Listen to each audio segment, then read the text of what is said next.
une voiture vient d'accélérer pour se soustraire au contrôle. Elle est immédiatement prise en chasse. Interceptée sur le bord de mer, le conducteur est contraint de suivre les motards. Alors en fait, il faisait demi-tour. Quand je suis arrivé, il faisait demi-tour et il essayait de partir, de se soustraire au contrôle. C'est positif, monsieur. Vous allez descendre du véhicule, s'il vous plaît? La nuit tombe sur Biarritz. Le centre-ville est pris d'assaut par les fêtards. Aux terrasses des cafés, coule à flot et un peu partout, des groupes de jeunes déambulent en titubant. S'ils prennent ensuite la route pour rentrer chez eux, les conséquences pourraient être dramatiques. Alors, les hommes du brigadier-chef Philippe ont mis en place un important dispositif à l'entrée de la ville.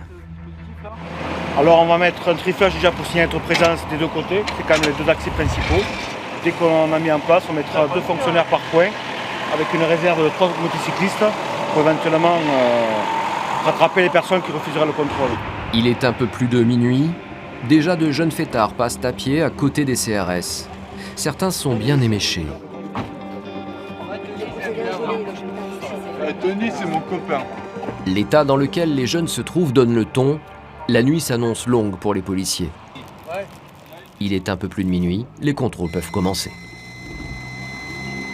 Parfait. Bonsoir.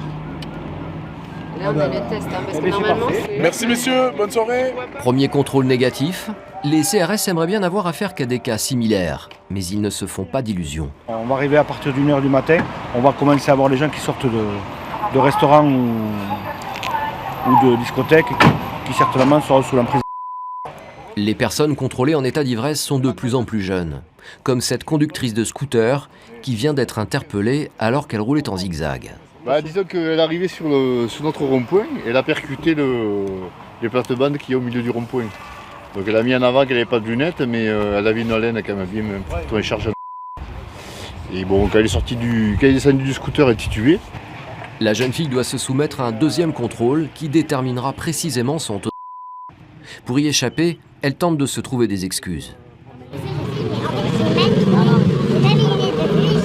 Chez moi et donc je vois absolument rien, je suis hyper vigoureuse et voilà. Pour l'adolescente, c'est le moment de vérité. Elle doit maintenant souffler dans l'appareil. Bonne insufflation, hein. Allez. Fort, on souffle fort. On continue.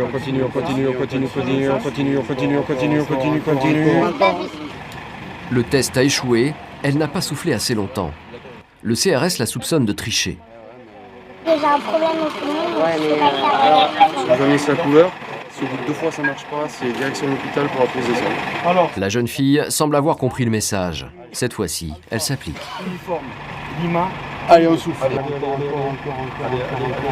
c'est bon. Vous avez bu beaucoup, mademoiselle? J'ai bu 2 verres de rosé et un verre de... La sanction tombe. Vous avez 0,83, vous avez 1,60 g. Voilà. 1,60 g, ça peut expliquer votre défaut de maîtrise quand vous avez tapé au trottoir. Le défaut de maîtrise, c'est ma vue. Ah, c'est votre vue. Donc c'est vrai qu'à 0,83, la vue n'est pas trop altérée. Non, c'est la vue, c'est mes lunettes. En fait, j'ai oublié mes lunettes. D'accord. Je suis hyper myope, donc... Et myope, plus avec 1,60 g, c'est vrai que ça va pas ranger la sauce. La jeune fille est obligée de laisser son scooter sur place. Convoquée dans les prochaines semaines au tribunal, elle risque une lourde amende. Pendant ce temps-là, de l'autre côté du rond-point, un touriste espagnol vient d'être interpellé. Lui aussi semble avoir du mal à comprendre le fonctionnement de l'appareil. Souffle régulier et continu. Tranquillo. Allez-y. Top. 0,20 g, l'homme est à la limite. C'est fini, hein. Pour ce soir, oui. Terminé, hein. Terminé. La boisson, on arrête. Vous allez où ce soir là? Et c'est moi. C'est où chez vous? C'est Biarritz. Vous allez stationner le véhicule ici, vous rentrez à pied. D'accord. D'accord? D'accord.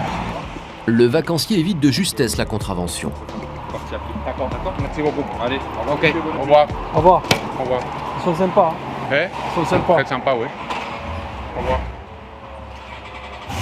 Mais les automobilistes ne sont pas toujours aussi dociles.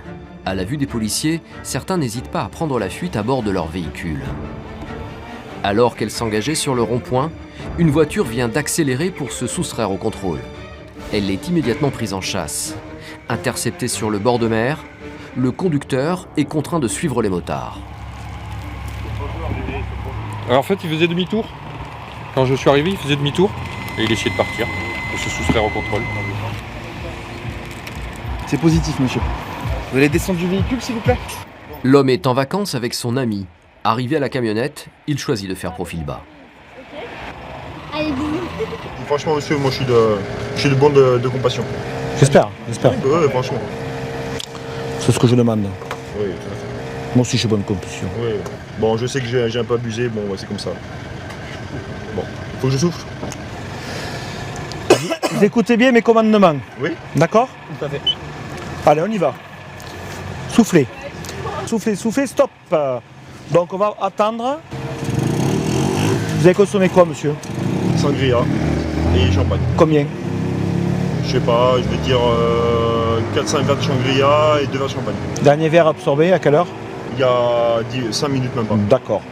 Vous savez combien il vous reste de points sur le permis là actuellement? Ouais, 11 ou 12 points. Hein. D'accord. À mon avis, je suis à plein pot de points. Hein. Mais même si jusque-là l'automobiliste a conservé tous ses points, il n'obtiendra aucun traitement de faveur. 0,70 mg, ça fait 1,40 g. Donc là, vous êtes en phase montante. Vous êtes à 0,73. Donc vous montez. Voilà. Donc là, c'est un retrait de permis immédiat. On va vous mener au commissariat pour faire une procédure. C'est vrai? Ah oui. Eh oui. C'est à ce point-là, monsieur. Ouais. Ouais. C'est 0,70. On va les arranger là, non? Ah non, on s'arrange pas, monsieur. On s'arrange jamais. Surtout pas avec moi. Beaucoup là? C'est 1,40 g, oui, c'est un gros taux. On ne doit pas prendre le volant là. Ah non, il ne peut plus prendre le volant. Sachant que la norme est à 0,25, là nous sommes à 0,70, donc on est à 3 fois dessus la norme. Ce qui fait un taux très très élevé. Un collègue de Philippe s'approche de la camionnette. Il vient de faire souffler la compagne du conducteur. Négative? Négative Ben, c'est parfait. Elle peut ramener la voiture. Alors là, effectivement, nous avons un passagère qui n'a pas consommé l'alcool, mais qui est passagère avant, qui aurait pu prendre le volant. Oui. Donc c'est vous qui avez demandé à ce que ce soit passagère ou c'est vous qui avez voulu prendre le volant? Non, pas spécialement. C'est ma voiture, je conduis la voiture en fait. Mais voilà, donc maintenant vous êtes à 1,40 g. Maintenant, le problème il est là que vous perdez votre permis alors que la passagère aurait pu prendre le volant et vous ramener chez vous et vous aurez conservé votre permis. C'est très bête. On est en vacances, c'est la misère. Quoi. Toute la nuit, les infractions se succèdent et les relevées sont de plus en plus fortes. Vous êtes à 2 grammes. Positif. Voilà, vous êtes positif. Mais vous avez un retrait du permis immédiat. Vous êtes positif. Il est 5h30. Les policiers n'ont pas eu un seul moment de répit. Nous avons 7 contraventions et 6 délits. C'est pas mal. C'est énorme. C'est énorme parce que là, franchement, on a eu des gros taux et on s'aperçoit que y a beaucoup de et les gens manifestement n'ont toujours pas compris le message. Donc notre présence est toujours plus que nécessaire. Quelques jours plus tard, l'équipe de Philippe effectuera un nouveau contrôle dans les mêmes conditions, avec encore de nombreux conducteurs positifs.